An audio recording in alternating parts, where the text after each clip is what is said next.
আসসালামু আলাইকুম বন্ধুরা, কেমন আছেন? আশা করি ভালো আছেন। আজকে বানালাম সিঙ্গারা রেসিপি, ঘরে থাকা উপকরণ দিয়ে সিঙ্গারা রেসিপি।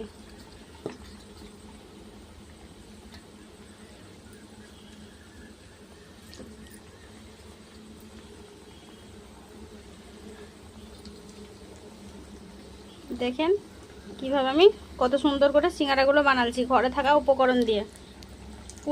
পুরো রেসিপিটা দেখার জন্য বড় ভিডিওই চলে যাবেন। বড় ভিডিওয় পিঙ্কি কিচেন বড় ভিডিও সার্চ করবেন, চলে যাবেন। পুরো ভিডিওটা দেখবেন কিভাবে আমি সিঙ্গারা রেসিপিটা বানাচ্ছি। এই সন্ধ্যায় চায়ের সাথে বাচ্চারা সবাই খাবে, পড়তে বসলে বাচ্চারা বায়না কি খাবো কি খাবো, তার জন্য আমি সিঙ্গারা রেসিপিটা বানালাম সন্ধ্যায় খাওয়ার জন্য। দেখেন।